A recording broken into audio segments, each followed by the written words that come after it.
Pemirsa, kantor perekrut tenaga kerja di Kebayoran Lama, Jakarta Selatan digeruduk para pelamarnya karena melakukan penipuan. Warga diminta membayar ratusan ribu rupiah untuk periksa kesehatan, namun tidak pernah dipanggil lagi. Ada yang banyak korban di sini udah kemarin. Dalam rekaman video, kantor rekrutmen tenaga kerja di Jalan Ciledug Raya, Kebayoran Lama, Jakarta Selatan digeruduk para pelamar kerja. Beberapa pelamar kerja marah kepada para pegawai di kantor ini. Bahkan seorang pelamar kerja menggebrak meja. Korban diminta uang ratusan ribu rupiah untuk pemeriksaan kesehatan. Harus ada uang 850.000 buat medical check up. 850.000? 850.000. Itu buat apa, Pak? Buat medical check up. Medical check up. Hingga kini kantor telah tutup dan tidak ada kegiatan di luar maupun di dalam. Dari Jakarta, Rizky Palupi laporkan. Pemirsa, puluhan uang 50 ribuan jatuh di Jalan Kota Palembang, Sumatera Selatan. Dengan keberanian, Pak Sutri yang menemukan berusaha mengumpulkan beberapa uang yang sudah diambil oleh warga. Jadi sikok, hei, Pak, hei, kamu kerekam, hei. Warga di Jalan Majen HM Ria Cudu, Kecamatan Seberang Ulu 1, Palembang, kemarin pagi dikejutkan dengan temuan uang senilai Rp3.450.000. Duit uang. Perekam video bersama istrinya bahkan melihat beberapa orang mencoba mengambil uang tersebut. Dengan keberanian, Pak Surit ini pun langsung mengamankan uang yang terjatuh beserta dompet dan kartu identitas di dalamnya. Bahkan ada beberapa uang yang sudah diambil oleh warga, diambil lagi oleh sang istri untuk dikumpulkan kembali. Pak Sutri ini pun langsung membawa uang tersebut ke kantor polisi Polrestabes Palembang untuk diamankan. Depan mobil kami, nah kami di belakang dia, pas nyuk tuh dompet campak, duitnya belamburan gitu. Nah jadi kami pas kami punguti, ya ada yang ambil kan, jangan, ada balik ke kami, udah ada diambil, ada balik ke kami balik ke sini. Oh, berapa jumlah duit itu? Kalau yang tadi itu pas dihitung 3.445.000. 25.000. Ah, kenapa kita punya inisiatif untuk mengembalikan uang itu? Ya uang itu punya uang deh, kasihan yang mau sepeser pun jangan diambil gitu. Dengan adanya identitas di dompet, kini uang sudah dikembalikan ke pemiliknya. Sang pemilik uang mengaku dompet terjatuh saat perjalanan pulang ke rumah usai bekerja. Sementara, berkat keberanian Pak Sutri, jumlah uang pun masih utuh. Dari Palembang, Sumatera Selatan, Muhammad David, iNews melaporkan. Pemirsa, ada saja ulah oknum camat yang diduga tidak netral dalam Pilkada 2024 di Kabupaten Pesawaran, Lampung. Ya, oknum camat tersebut tertangkap basah membawa ratusan alat peraga kampanye pasangan calon bupati di dalam mobil dinasnya.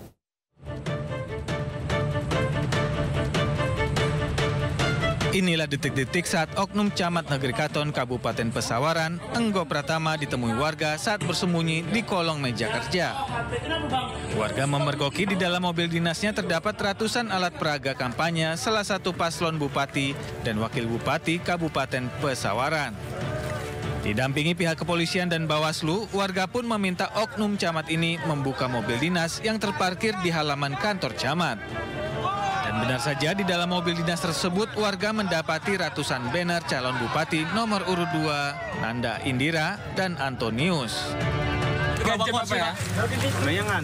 Tidur di bawah meja bisa 3 jam, Pak. Tidur, Pak. HP-nya jatuh. Itu memang mobil ini yang Bapak yang bawa, Pak? Pendek, Pak. Bukan. Nganternya kok pakai celana pendek, Pak? Ya, Pak. Tidur di bawah mejanya bisa sampai 3 jam ya, Bang, ya? Tidur di atas kursi. Oh, Bapak minat ini.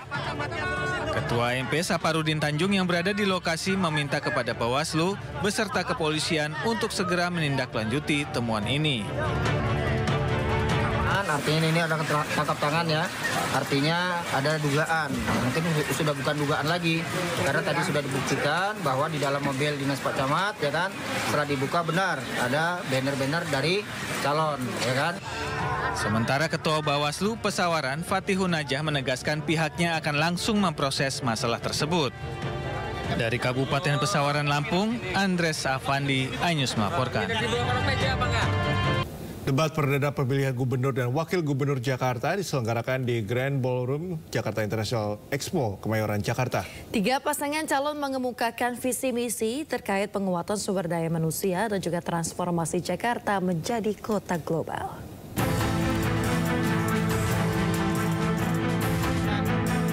Debat pasangan calon gubernur dan wakil gubernur Jakarta 2024 dibuka Ketua KPU Jakarta Wahyu Dinata. Debat yang terbagi dalam 6 segmen ini melibatkan 7 panelis dari berbagai unsur keilmuan yang berbeda-beda. Debat perdana ini dipandu presenter Aryo Ardi dan Anissa Dasuki. Debat dibuka pemaparan calon gubernur nomor urut 1 Ridwan Kamil yang akan menjadikan Jakarta lebih nyaman untuk semua kalangan termasuk kaum disabilitas dan para wanita. Salah satu topik menarik adalah kemacetan Jakarta. Ketiga paslon setuju untuk meningkatkan keamanan dan kenyamanan transportasi umum dan mengurangi pergerakan dengan memusatkan aktivitas warga di satu lokasi. Namun di sisi lain, paslon nomor urut 3 Pramono Anum juga menambahkan perlunya integrasi dengan kawasan penyangga Jakarta. Ketiga pasangan juga sepakat untuk memperhatikan Gen Z dan memberdayakan RT/RW sebagai garda terdepan membangun sumber daya manusia kota Jakarta. Mengatasi macet ada 2 ideologi. Ideologi memfasilitasi pergerakan MRT, LRT, Transjakarta, busway, bikeway, dan lain sebagainya. Kita mungkin akan coba berinovasi membuat riverway atau perahu melintasi 13 sungai di Jakarta. Kemudian juga perluasan yang namanya flyover masih dibutuhkan secara reality. Transjakarta tidak cukup untuk menyelesaikan persoalan macet di Jakarta. Aglomerasi telah ada, maka yang harus dilakukan adalah Transjabodetabek. Untuk itu, maka harus diatur dari ujungnya. Saya termasuk yang akan membebaskan 15 golongan yang sekarang ini sudah naik busway gratis, maka mereka naik MRT dan LRT juga gratis. Ada yang unik saat sesi tanya jawab, pasangan nomor urut 2 Dharma Pongrekun berapi-api menjawab pertanyaan dari Ridwan Kamil terkait penanggulangan pandemi. Pongrekun mengkritik penanganan terhadap pandemi COVID-19 yang dianggap tidak berpihak kepada rakyat. Pandemi ini adalah agenda terselubung dari asing untuk mengambil alih kedaulatan negara. Sehingga terlihat sekali begitu rapuhnya bangsa ini sampai harus mengikuti istilahnya saja ikut. Kenapa bukan Taufik? Kenapa ngikutin COVID? Bahkan banyak dari antara kita yang tidak paham bahwa PCR yang dipakai selama ini boleh diuji, itu bukan untuk mengetes virus. Debat pertama ini berlangsung kondusif dan ditutup dengan ketiga paslon yang saling bersalaman dengan akrab. Debat kedua akan digelar pada Minggu 27 Oktober mendatang. Dari Jakarta, Tim Liputan Anyus melaporkan. Cagup nomor urut 1 Ridwan Kamil memberikan solusi jika Gen Z terkena PHK. RK akan memberikan dana ketahanan sosial dan juga kopi gratis selama 3 bulan. Sementara itu pemirsa, Pramono menyebut Gen Z tidak perlu kopi gratis, namun perlu didukung agar mandiri secara ekonomi. Secara teknis, kalau mereka kena PHK, pasangan Ridho akan bikin program memberikan dana kekuatan sosial selama 3 bulan. Sebelum mereka bisa melamar kerja lagi. Nanti angkanya kita hitung sesuai kebutuhan APBD. Ya. Itulah negara hadir kepada adik-adik Gen Z di rumah jika Anda kena PHK. Kedua, setuju work from anywhere. Bedanya insya Allah pasangan Ridho akan memperbanyak coworking yang sewanya gratis buat Gen Z di Jakarta. Termasuk minum kopinya, karena Gen Z ini konsumsi kopinya besar sekali dan mahal. Nanti kita kasih gratis kopinya. Yang berikutnya adalah mari fokus ke kekuatan ekonomi baru, yaitu ekonomi digital, ekonomi kreatif yang akan berbeda dengan ekonomi orang tuanya yang sifatnya 9 to 5. Ya, bisa di mana saja, kapan saja. Itu dari pasangan Ridho. Secara prinsip, bagi Gen Z, mereka harus dilatih untuk berkreasi. Maka kami lebih menawarkan cara-cara untuk mereka berkembang dengan apa yang dimiliki oleh mereka. Karena saya meyakini para Gen Z ini tidak perlu semata-mata diberi gratis kopi. Tetapi juga yang lebih penting adalah bagaimana talenta-talenta mereka disupport oleh negara. Dan negara hadir untuk itu. Saya tidak membayangkan dari hal-hal kecil, ekonomi kreatif di tingkat Gen Z ini luar biasa. Bahkan saya membayangkan kalau para Gen Z ini dilebatkan untuk panggung-panggung di Karang Taruna. Mereka jadi I.O. masing-masing di kelurahannya. Itu akan menjadi sesuatu income atau pendapatan baru bagi para Gen Z dimanapun para Gen Z itu berada. Terima kasih. Pada sesi pernyataan penutup, ketiga paslon menyampaikan janjinya untuk membangun Jakarta. Dan berikut janji ketiga paslon Cagup-Cawagup Jakarta.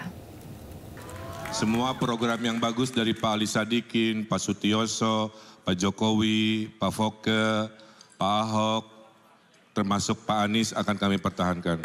Contohnya, kartu-kartu yang sudah baik tentang pendidikan, tentang kesehatan, anak, disabilitas, dan lain-lain yang sudah ada, kami akan pertahankan. Kami hanya menambah 2 saja hasil curhatan warga. Satu ada kartu pelayan rumah ibadah, ya, yang satu lagi adalah kartu untuk anak yatim Jakarta. Tapi kartunya kebanyakan kalau masing-masing pegang sendiri, sehingga kami akan mempunyai sesuai dengan kemajuan digital, kartunya cukup 1. Namanya kartu kamu, K-nya dari Jakarta, M-nya maju. Kami memastikan bahwa penduduk Jakarta tidak boleh ada yang menganggur. Perutnya harus kenyang, semua sekolah. Pengusaha besar harus tetap jalan.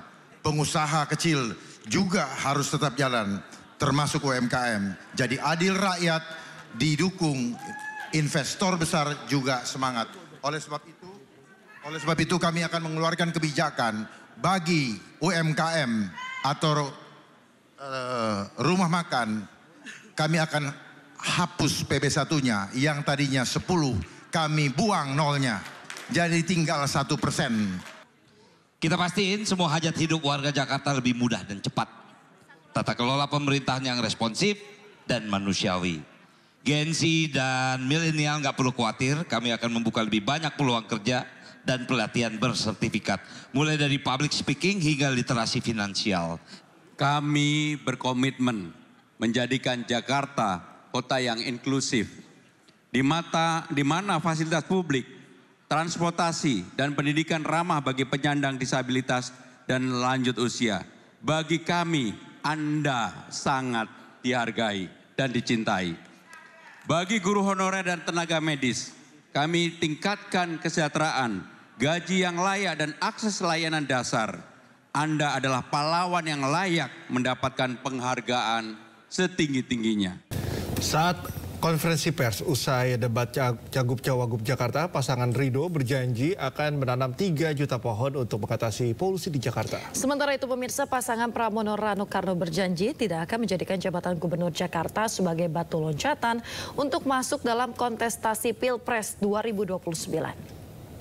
Nah, kami membumikan gagasan-gagasan itu menjadi hal-hal yang mudah dipahami oleh warga Jakarta. Kemudian kami berbagi tugas, Pak Sus juga saya monitor di sesinya menjawab dengan lugas, poin-poinnya juga sangat luar biasa, dan tentunya saya lihat secara umum ya, ini debat bagus ya, hubungan kami antara nomor 2, nomor 3 juga hangat. Tidak ada ketegangan yang sifatnya personal, semua pertanyaannya juga adalah tentang program ya. Saya kira itu sangat baik, mudah-mudahan di debat kedua ketiga makin keren, makin hangat, sehingga Pilkada Jakarta naik kelas ya, menjadi pilkada teladan percontohan senasional. Tadi mungkin Pak Suswono belum sempat membahas mengenai salah satu penyebab polusi udara di Jakarta karena ada PLTU Pak di sekitaran kawasan DKI Jakarta. Bagaimana Pak Suswono menangani hal tersebut? Apakah sama penanganannya dengan penanaman pohon saja Pak? Terima kasih. Ya tentu kita akan lobby ke pusat ya, karena bagaimana muncul itu kewenangan dari pusat. Yang jelas kami lebih bertekad pada bagaimana menghijaukan Jakarta. Sehingga kita bertekad dalam waktu 3 tahun mudah-mudahan tertanam 3 juta pohon. Ya. Mas Pram, setelah tadi ada tercetus di panggung debat untuk kemudian ya membuat wacana Mas Pram jadi calon presiden ke depan gitu kira-kira.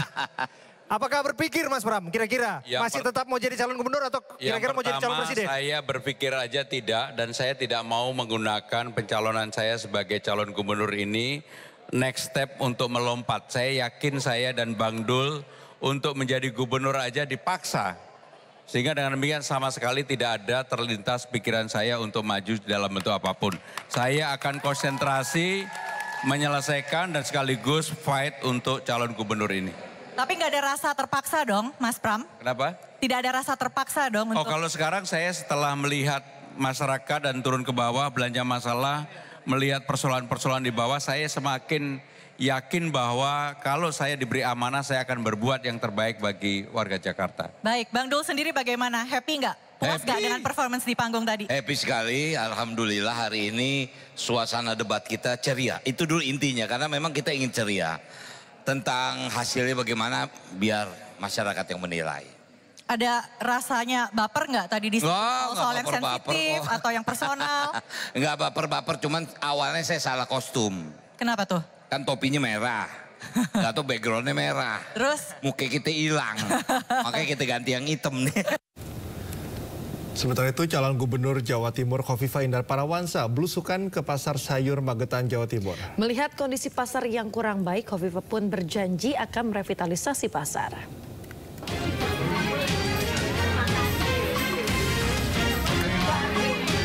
Kampanye di Kabupaten Magetan, Cagup Jawa Timur Khofifah Indar Parawansa meninjau pasar sayur di kawasan Jalan Kunti, Magetan.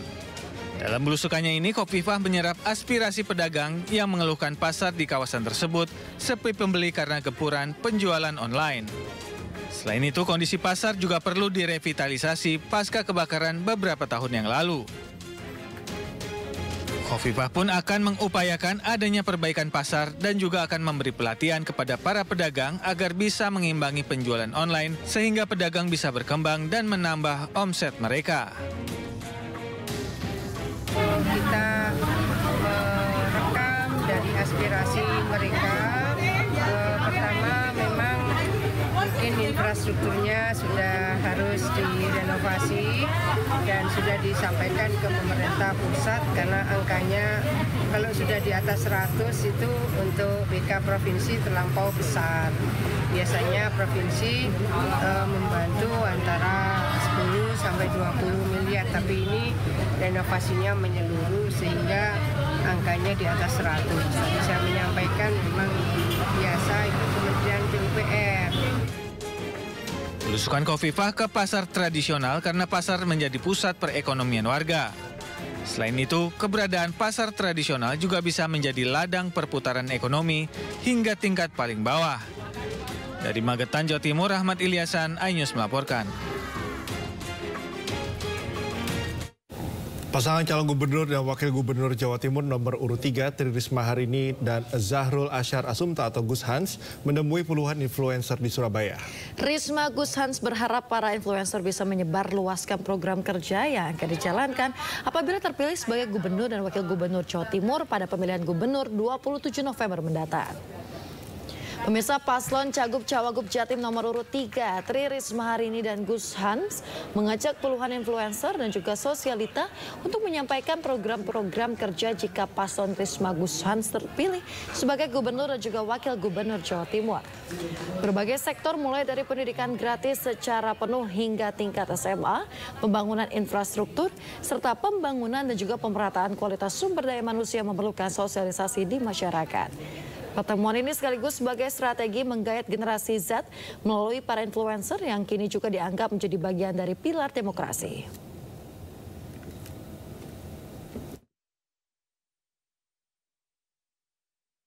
Tapi yang paling penting adalah bagaimana kita memberikan informasi sekaligus nanti seandainya itu terjadi mereka sudah bisa menyiapkan apa yang mereka harapkan dan apa yang mereka impikan, kemudian kita rangkum dengan langkah-langkah yang akan kita lakukan.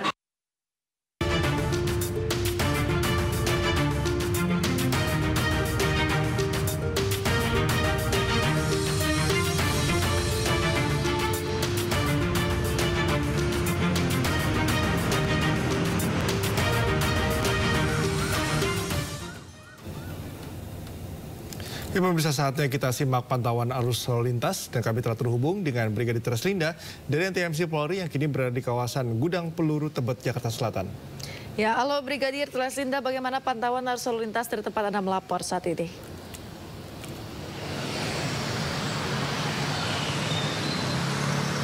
Ya baik, terima kasih Cikal dan juga Yasmin di studio.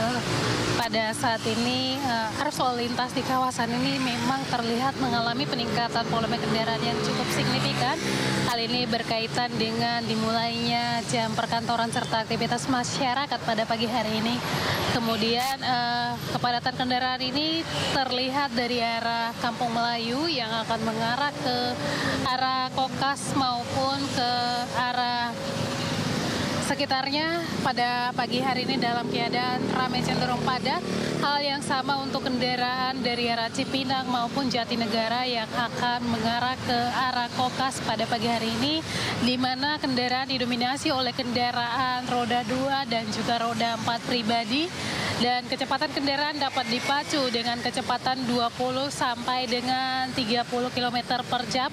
Untuk itu kami harapkan Anda dapat menjaga batas aman kendaraan Anda dengan kendaraan lain. Kemudian bagi pengendara roda 2 tentunya Anda selalu menggunakan helm standar SNI karena dari pengamatan kami di lapangan masih banyak pengendara roda 2 yang tidak menggunakan helm standar SNI di kawasan ini. Kemudian juga banyak yang melawan arus lalu lintas di kawasan ini. Hal ini sangat berbahaya bagi para pengguna jalan yang akan melintas di kawasan ini. Kemudian untuk arus lalu lintas di arah sebaliknya, yaitu dari arah Kokas yang akan mengarah ke arah Cipinang maupun ke arah Jatinegara dalam keadaan ramai lancar. Hal yang sama untuk kendaraan yang akan mengarah ke Kampung Melayu. Cikal dan juga Yasmin, kami juga menginformasikan data RSMS Korlantas Polri selama 1 kali 24 jam terjadi 210 kasus laka lantas dengan rincian 36 meninggal dunia, 26 luka berat, 253 luka ringan. Dari 210 kasus laka lantas tersebut, 97% terjadi di jalan non-tol. Faktor penyebab laka lantas dikarenakan gagal menjaga jarak aman dan hilang konsentrasi saat pengemudi. Dan sekitar 35% laka terjadi pada pukul 6 hingga pukul 12 siang. Untuk itu kami himbau bagi para pengguna jalan tentunya Anda untuk selalu tertib dalam berkendara demi terciptanya keamanan, ketertiban, serta kelancaran dalam berlalu lintas. Untuk mengupdate informasi-informasi seputar arus lalu lintas terkini, kami siap melayani Anda di 1500669 ataupun melalui SMS center kami di 9119. Cikal dan juga Yasmin, kembali ke Anda di studio, silakan. Ya, baik, terima kasih Brigadir Treslinda atas laporan Anda dari kawasan Gudang Peluru Tebet, Jakarta Selatan. Selamat bertugas kembali dan salam presisi.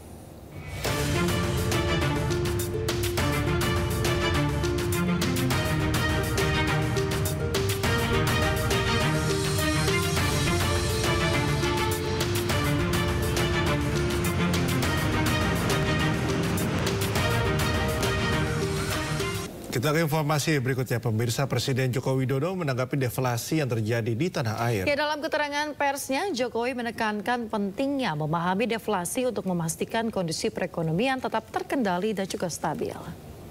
Yang pertama, coba dicek betul. Deflasi itu karena penurunan harga-harga barang, karena pasokannya baik, karena distribusinya baik, karena transportasi nggak ada hambatan, atau karena memang ada daya beli yang berkurang. Tetapi apapun yang namanya deflasi maupun inflasi itu dua-duanya memang harus dikendalikan. Sehingga harga stabil, tidak merugikan produsen, bisa petani, bisa nelayan, bisa UMKM, bisa pabrikan, tapi juga dari sisi konsumen, supaya harga juga tidak naik. Pengendalian itu yang diperlukan, keseimbangan itu yang diperlukan, dan kita saat ini kalau terakhir inflasi year on year itu kira-kira 1,8. Baik, tapi jangan sampai itu terlalu rendah juga, supaya produsen tidak dirugikan, supaya petani yang berproduksi tidak dirugikan. Itu menjaga keseimbangan itu yang tidak mudah, dan kita akan berusaha terus.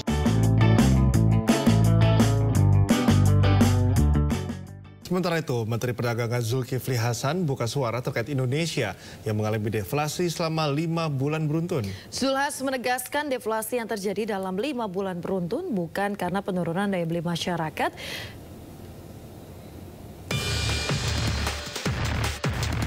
Menteri Perdagangan Zulkifli Hasan menegaskan deflasi yang terjadi selama 5 bulan secara beruntun bukan karena penurunan daya beli masyarakat, melainkan terjadi peningkatan pasokan di pasar namun permintaan masyarakat stabil.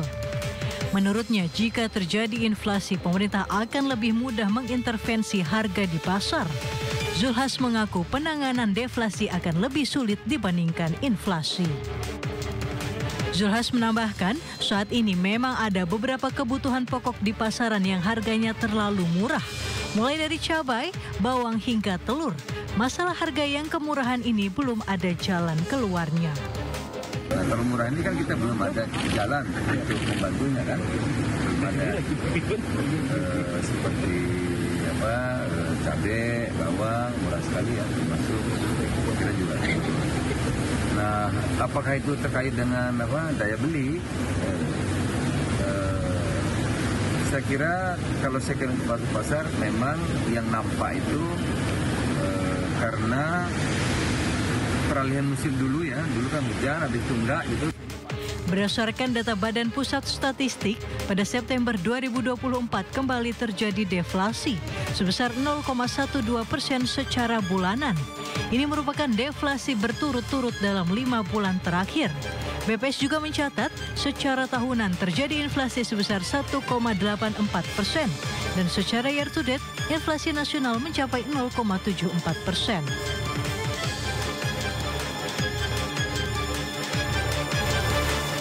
Badan Pusat Statistik mengumumkan deflasi terjadi kelima kalinya pada September 2024. Ya, kalangan ekonom menilai deflasi 5 bulan berturut-turut ini menjadi sinyal kuat bahwa daya beli tengah mengalami penurunan. Pemerintah diminta untuk mewaspadai gejolak penurunan harga atau deflasi yang terjadi secara 5 bulan beruntun, di mana dalam laporan Badan Pusat Statistik terbaru periode September 2024 juga terjadi deflasi sebesar 0,12%. Menteri Koordinator Bidang Perekonomian Erlangga Hartarto mengatakan deflasi yang terjadi saat ini diiringi dengan penurunan angka inflasi, di mana terdapat extra effort oleh pemerintah dalam menurunkan volatile food. Salah satunya menjaga stok besar yang dilakukan pemerintah dengan melakukan importasi.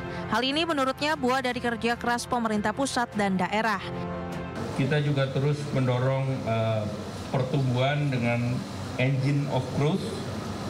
Yang utama tentu terkait dengan ketahanan pangan. Ketahanan pangan ini penting karena ketahanan pangan akan menentukan inflasi.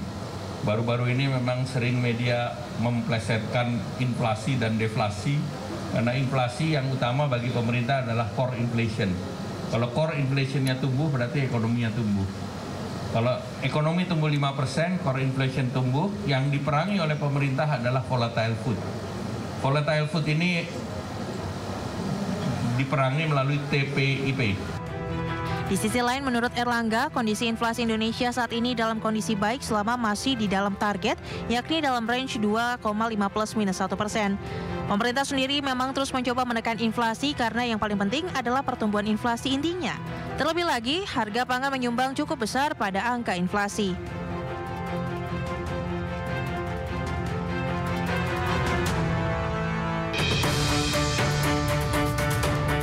Indonesia kembali mengalami deflasi pada September tahun ini, yang juga menandai deflasi beruntun selama 5 bulan terakhir.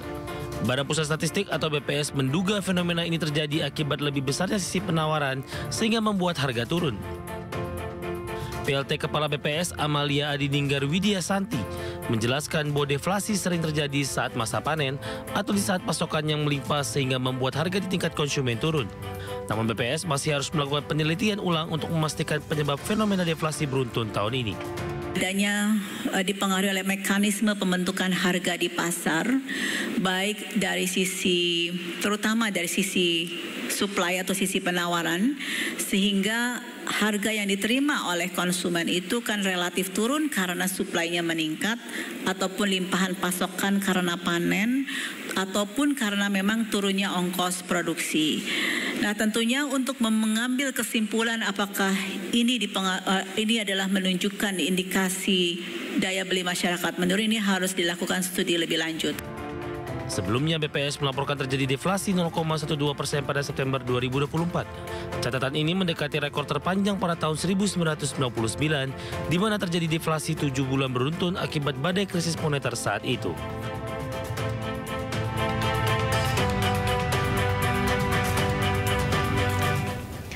Pemirsa, selama 10 tahun Indonesia di bawah kepemimpinan Presiden Joko Widodo, berbagai pembangunan infrastruktur terus digalakan, begitupun berbagai kebijakan yang diterapkan. Beragam pendapat warga pun mulai diungkapkan untuk menilai 10 tahun pembangunan Indonesia. 10 tahun memimpin Indonesia, Presiden Joko Widodo fokus pada pembangunan sejumlah infrastruktur, diantaranya jalan tol, jalan nasional, bendungan, irigasi, pelabuhan, bandara, dan ibu kota Nusantara. Hingga pertengahan Agustus 2024, Presiden Jokowi telah membangun 366.000 km jalan desa, 2.700 km jalan tol, 6.000 km jalan nasional. Presiden Jokowi juga membangun 50 bandara dan pelabuhan baru, serta 43 bendungan. Selain itu, berbagai kebijakan juga diterapkan dalam menangani pandemi COVID-19.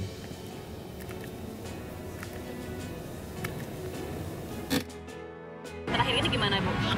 Ya, ada peningkatan sih. Bisa ceritain bagaimana? Ya kalau kalau misalkan naik transportasi umum kan saya kan bawa anak kayak gini ya, alhamdulillah ya diutamain gitu. Bagus ya, terus berkembang, kemudian terus berinovasi untuk membantu transportasi masyarakat. Buat transport juga, buat pengiriman barang buat anak saya yang berkebutuhan khusus juga kan jadi gampang ya. Untuk obat dari Jakarta buat ke kabupaten juga jadi mempermudah begitu, Kak. Alhamdulillah ya, artinya pemerintah itu memperhatikan rakyat yang di bawah gitu, terutama yang di dusun-dusun, yang di pelosok ya. Untuk itu saya apresiasi terhadap pemerintah. Ya, menurut saya IKN tuh salah satu langkah maju ya terhadap perkembangan Indonesia. Apalagi kan seperti yang kita tahu, Indonesia tuh yang kita lihat selama ini kan terlalu Jawa sentris ya.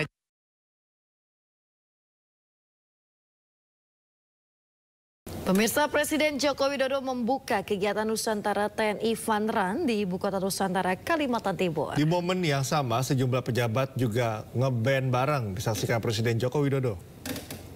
Nusantara TNI Fun Run, saya nyatakan dimulai. 3, 2, 1. Presiden Joko Widodo membuka kegiatan Nusantara TNI Fun Run di Ibu Kota Nusantara Kalimantan Timur sekitar pukul 6 pagi tadi. Kegiatan ini diikuti ribuan peserta dari berbagai unsur, mulai dari TNI, pejabat, hingga masyarakat. Selain untuk peringatan hari ulang tahun ke-79 TNI, acara juga bertujuan untuk memperkenalkan IKN kepada masyarakat luas. Usai kegiatan, Jokowi mengungkapkan bahwa kegiatan keramaian ini harus terus diciptakan di lingkungan Ibu Kota Nusantara. Presiden menegaskan bahwa untuk memindahkan ibu kota membutuhkan waktu dengan mempertimbangkan berbagai aspek, diantaranya rumah sakit, pendidikan, hingga logistik. Memindahkan ibu kota itu tidak hanya urusan fisiknya saja, tapi membangun ekosistemnya yang perlu, dan ekosistem terjadi. Sehingga kalau yang namanya kita pindah itu rumah sakit siap, karena itu dibutuhkan pendidikan anak-anak kita siap, sekolah artinya dibutuhkan dari TK, SD, SMP, SMA, SMK, universitas, kemudian keramaian, ada restoran, warung-warung yang juga diperlukan, kemudian masalah yang berkaitan dengan logistik, di mana kita mencari sesuatu barang, di mana kita mencari sesuatu ingin beli barang, semuanya itu siap.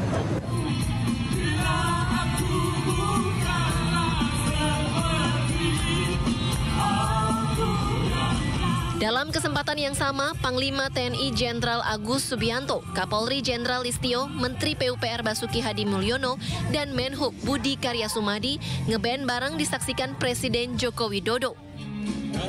Panglima hingga Menhub membawakan beberapa lagu mulai dari Dewa 19, Sheila on 7, hingga Bon Jovi. Penampilan mereka pun menghibur para tamu yang hadir termasuk Presiden dan Ibu Negara.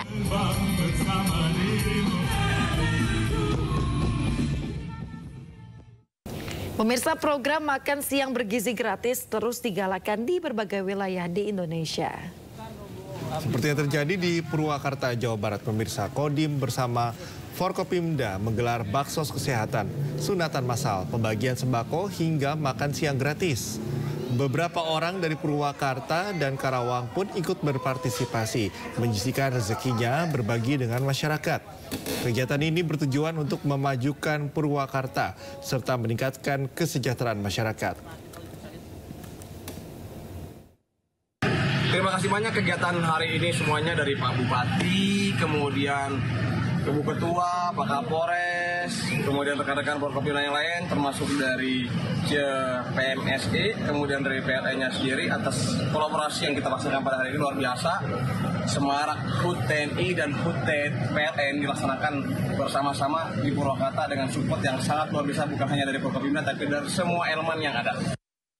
Pemirsa, pemerintah Indonesia kembali berhasil mengevakuasi 40 warga negara Indonesia dan 1 warga negara asing yang berada di Lebanon melalui jalur darat dari Beirut di Lebanon dan Damaskus di Suriah. 41 orang yang berhasil dievakuasi dipulangkan ke Indonesia dibagi menjadi 2 gelombang, yaitu gelombang 4 dan gelombang 5 dengan pesawat komersil. Ya, dijadwalkan ke-41 orang yang dievakuasi dari Lebanon akan tiba di tanah air pada hari ini. Dan untuk mengetahui informasi terkini terkait pemulangan WNI yang berhasil dievakuasi dari Lebanon, sudah bersama kami rekan Irfan Hardiansyah di kedatangan Terminal 3 Bandara Soekarno-Hatta, Tangerang, Banten. Halo Irfan, apakah pesawat yang mengangkut WNI dari Yordania telah mendarat di Bandara Soekarno-Hatta saat ini?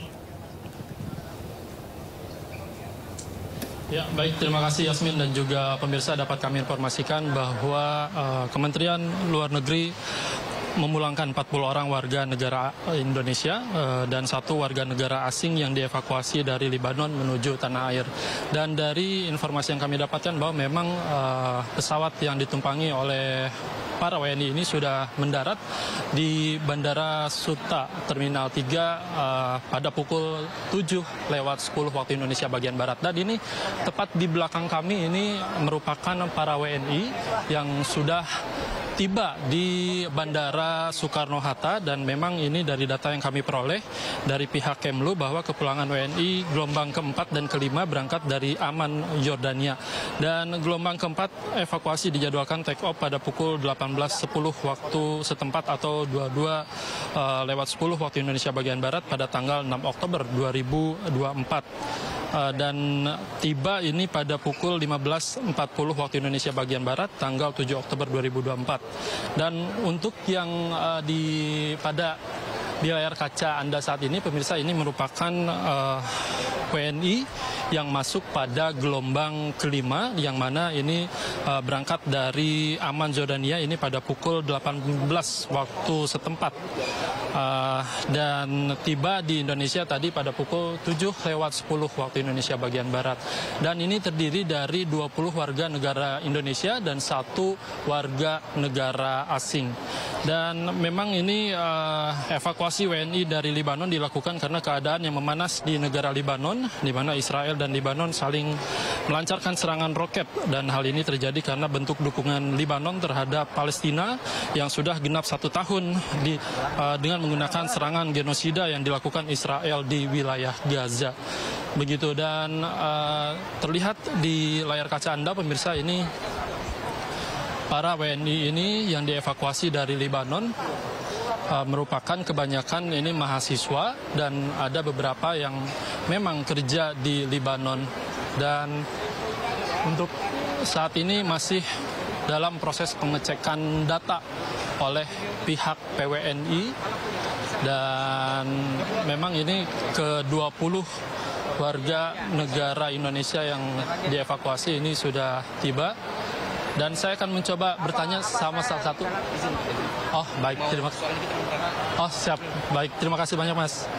Dan memang ini masih terus dilakukan proses pengecekan data.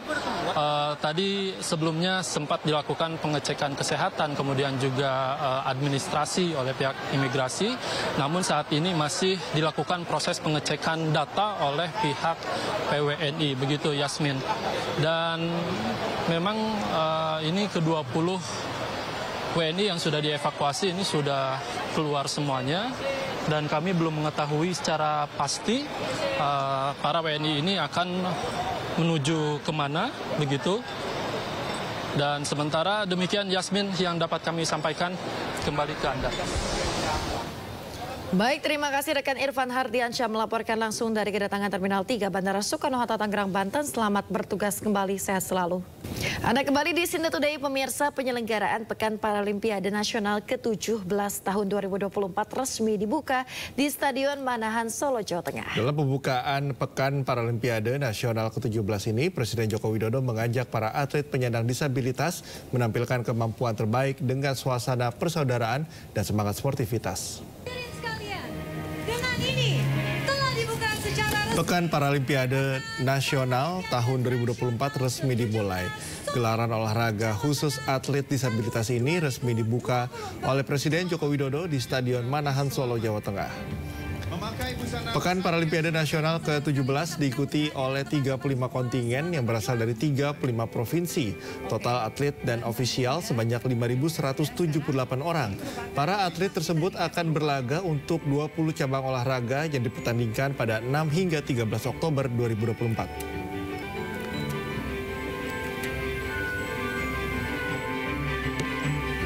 Kita semua patut berbangga karena para atlet penyandang disabilitas Indonesia, daya juangnya luar biasa. Prestasinya juga sangat membanggakan.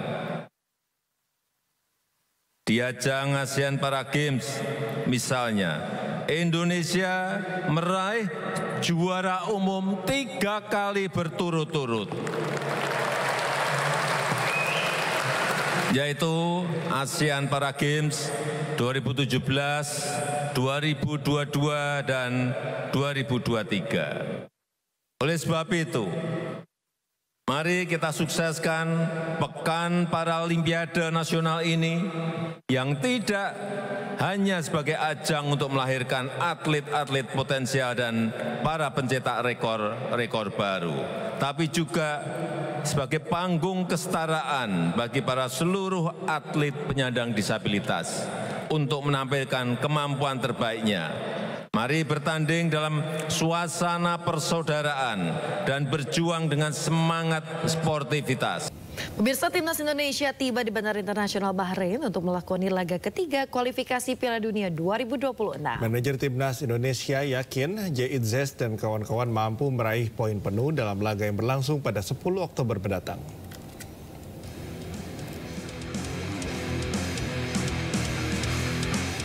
Para supporter langsung menyambut kedatangan Timnas Indonesia sesaat setelah tiba di Bandara Internasional Bahrain. Lengkap dengan atribut merah putih, para fans Garuda dengan sukacita langsung mengabadikan momen kedatangan pemain idolanya mereka. Dalam momen ini, skuad merah putih nampak bahagia disambut antusias para penggemar.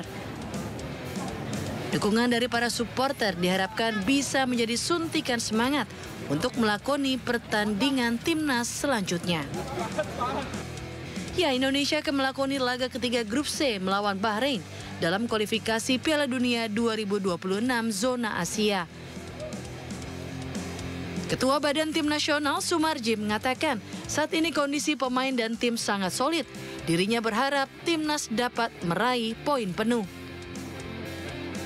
Mohon doa dan dukungannya seluruh masyarakat Indonesia supaya timnas Indonesia bisa bermain dengan bagus, tetap fokus sesuai dengan fokus dan konsisten.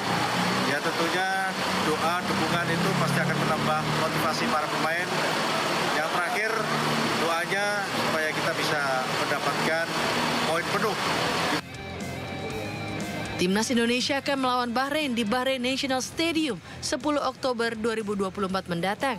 Selang 5 hari kemudian, skuad Merah Putih berlaga di Stadion Qingdao pada 15 Oktober melawan Cina. Tim Liputan melaporkan.